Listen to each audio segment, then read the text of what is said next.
അത് ഞാൻ എങ്ങനെ നിന്നോട് ഇപ്പോൾ ഇത് പറയുന്ന ആലോചിച്ചിട്ടിരിക്കുക. അല്ല എന്താ ഏട്ടാ?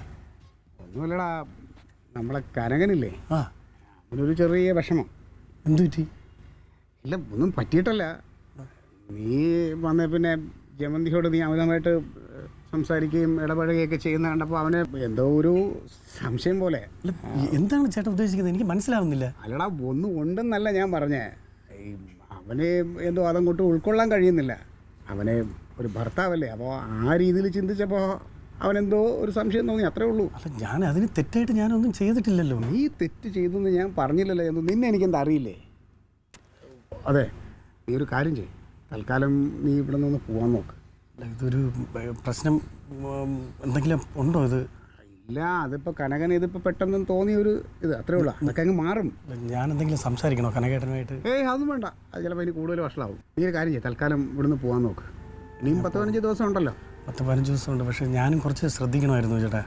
ഞാനും അമിതമായിട്ട് അവളുടെ അടുത്ത് സംസാരിക്കുകയും ഇടപഴകുകയൊക്കെ ചെയ്ത് അതായിരിക്കണം, ഞാൻ ശ്രദ്ധിക്കണമായിരുന്നു. എന്താണ് അത്? നിന്റെ മനസ്സിലൊന്നും ഇല്ലാത്തതുകൊണ്ടല്ലേ നീ അത്ര ഓപ്പണായിട്ട് സംസാരിച്ചേ. ഇതിപ്പോൾ അവന് തോന്നിയൊരു സംശയം, നീ ആ കാര്യമായിട്ട് എടുക്കണ്ട. തൽക്കാലം നീ ഇറങ്ങാൻ നോക്ക്. ഞാൻ അവനെ കാര്യങ്ങളൊക്കെ പറഞ്ഞ് മനസ്സിലാക്കാം. ശരി, അവൾക്ക് ഒരു പ്രശ്നം ഉണ്ടാവരുത്, കാരണം ഞാനായിട്ട് അവളുടെ ജീവിതം തകരരുത്. അങ്ങനെയൊന്നുള്ള ഇതിപ്പോൾ ഒരു വലിയ പ്രശ്നമൊന്നും അല്ല. ഇത് തൽക്കാലം അവൻ്റെ മനസ്സൊന്ന് മാറാൻ വേണ്ടിയിട്ട് കേട്ടാ. ഞാൻ അവനെ പറഞ്ഞ് മനസ്സിലാക്കിക്കോളാം. നീ 15 ദിവസം ഇനിയുണ്ടല്ലോ, നമുക്ക് അത് കഴിഞ്ഞ് നീ പോണതിന് മുമ്പ് ഒന്നുകൂടെ നമ്മൾ കണ്ടിട്ടേ പോവും. നീ ചെല്ല്, തൽക്കാലം ഇറങ്ങാൻ നോക്ക്. ശരി ചേട്ടാ.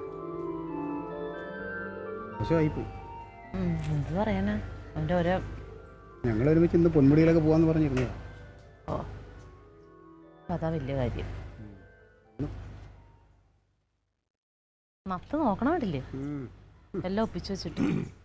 നിനക്കെന്തൊരു വിഷമം? ഞാൻ ഇവിടെ തുള്ളി ചാടണം. ആണല്ലാത്ത എങ്ങനെയുണ്ട് ഇപ്പം? ആശ്വാസം ഉണ്ടോ? ഞാൻ പിടിക്കാം.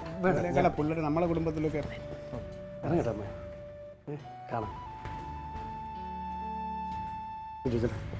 കാണാം, നമുക്ക് അടുത്ത ഇറങ്ങട്ടെ. 2 ദിവസം കഴിഞ്ഞിട്ട് പോയാൽ മതിയായിരുന്നു. ഇല്ല ഏട്ടാ, കുറച്ച് വർക്കുണ്ട്, പോയിട്ട് കുറച്ച് തീർക്കാനായിട്ട് കുറച്ച് പരിപാടി. ആയിക്കോട്ടെ, ശരിയാണ്, ഇറങ്ങട്ടെ. Okay okay. ശരി.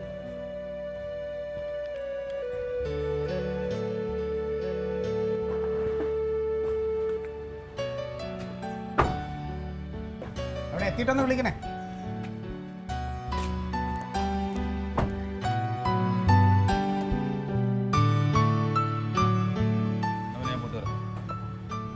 അവിടെ നിന്നവിടെ നിങ്ങൾക്ക് ഇപ്പൊ സമാധാനായോ? എന്തേ?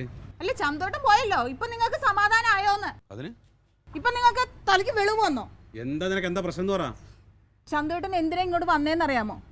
ചന്തോട്ടന് ഒരു പെൺകുട്ടിയായിട്ട് ഇഷ്ടമാണ്. ആ കല്യാണത്തിന് വീട്ടുകാർ സമ്മതിക്കില്ല.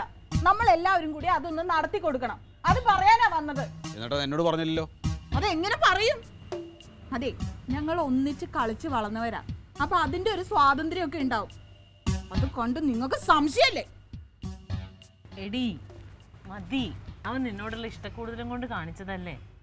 എന്ത് ഇഷ്ടക്കൂടുതലാ നാത്തൂനെ? ഇങ്ങേർക്ക് സംശയം. ഇത് ഇന്നലെ രാത്രി ഇങ്ങേരോട് ഇതൊക്കെ പറഞ്ഞ് മനസ്സിലാക്കാൻ വേണ്ടി ഞാൻ ഇരുന്നതാ. അപ്പൊ ഒന്നും സമ്മതിക്കില്ല, ഒന്നും പറയാൻ സമ്മതിക്കില്ല. സംശയം ഇങ്ങനെ തലേ കയറി ഇരിക്കല്ലേ? എല്ലാ ആണുങ്ങളുടെ മനസ്സിലും ഉള്ളതാ ഈ സംശയം. എന്നിട്ട് അതങ്ങ് പുറത്തേക്ക് വരുമ്പോ പിന്നെ സ്നേഹമായി, പൊസസീവ്നെസ് ആയി. രക്ഷപ്പെടാനുള്ള മാർഗം ഇതൊക്കെ. ഇപ്പൊ മാറിയോ നിങ്ങളുടെ സംശയം? നിങ്ങൾക്ക് ഇപ്പൊ സമാധാനായോ? വെളിവ് വന്നോ തലയ്ക്ക്? നിങ്ങളുടെ സംശയം മാറിയോന്ന്? എന്തൊന്നും മിണ്ടാതിരിക്കണേ.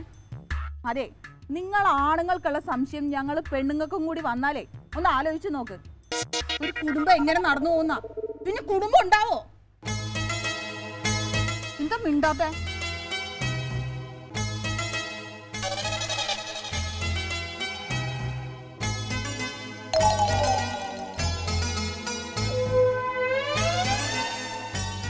Alien versus Alien.